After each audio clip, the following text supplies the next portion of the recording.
பிரபல சீரியல் ஆக்டரான நேத்ரன் அவர்கள் இன்னைக்கு காலையில இறந்து போயிருக்காரு அப்படிங்கிற ஒரு நியூஸ் வந்து நம்ம எல்லாருக்குமே மிகப்பெரிய ஒரு பேரதிர்ச்சியா இருந்துச்சு அப்படின்னு தான் சொல்லணும். உண்மையிலேயே அவர் இந்த கேன்சரை வின் பண்ணி வந்துருவாரு அப்படின்னு நம்ம எல்லாருமே எதிர்பார்த்துட்டு இருந்தோம். அவங்களோட ஃபேமிலியுமே எதிர்பார்த்துட்டு இருந்தாங்க. ஆனா யாரும் எதிர்பார்க்காத வகையில நம்ம எல்லாரையுமே விட்டு அவர் பிரிஞ்சு போயிருக்குது அப்படிங்கிறது உண்மையிலேயே மிகப்பெரிய ஒரு சோகத்தை ஏற்படுத்தி இருக்கு.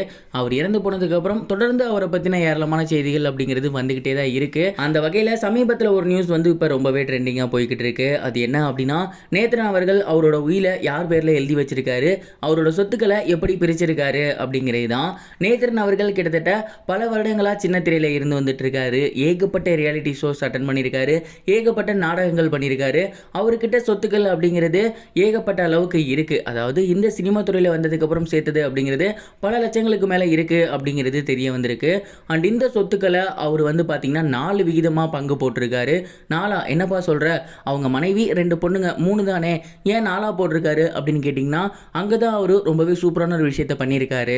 அவருடைய சொத்துக்களில் 3 பங்கு வந்து பார்த்தீங்கன்னா, ஒன்று அவரோட மனைவிக்கு, இன்னொன்று அவங்களுக்கு இருக்கக்கூடிய 2 பெண்களுக்கு 3 பங்காக பிரிச்சிருக்காரு.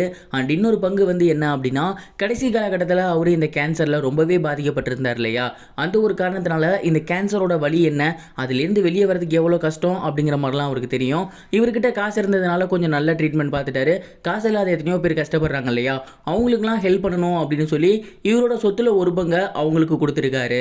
அதாவது இந்த கேன்சர்ல கஷ்டப்படுறவங்களுக்குன்னு ஒரு ட்ரஸ்ட் இருக்கும் இல்லையா, அவங்களுக்கு ட்ரீட்மெண்ட் பார்க்கறதுக்கு, அந்த ஒரு ட்ரஸ்ட்டுக்கு இவரோட ஒரு பகுதி சொத்தை வந்து அவர் எழுதி கொடுத்துருக்காரு.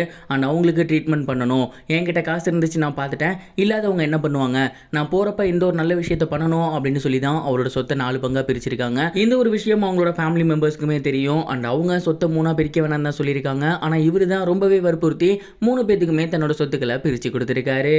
இந்த ஒரு நியூஸ் தான் இப்போ சோசியல் மீடியாவில் ரொம்பவே வைரலாக போய்கிட்டு இருக்கு.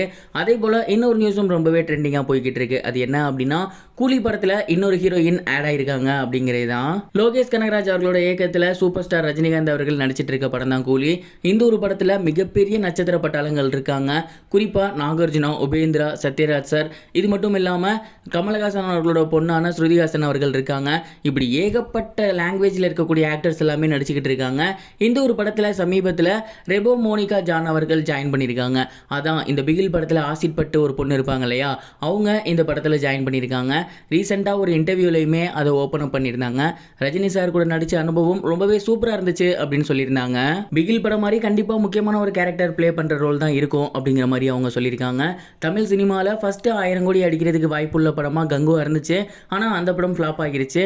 அதை தொடர்ந்து இந்த படத்தின் மேலே தான் நம்பிக்கை இருக்குது. பொறுத்திருந்து பார்ப்போம் முதல் 1000 கோடி அடிக்குதா அப்படின்னு. இது வரைக்கும் கனெக்டிங் டிவிக்கு சப்ஸ்கிரைப் பண்ணனா மறக்காமல் சப்ஸ்கிரைப் பண்ணிக்கங்க. உடனடி அப்டேட்ஸ் பெறுவதற்கு நோட்டிஃபிகேஷன் பெல்லையும் கிளிக் பண்ணிக்கங்க.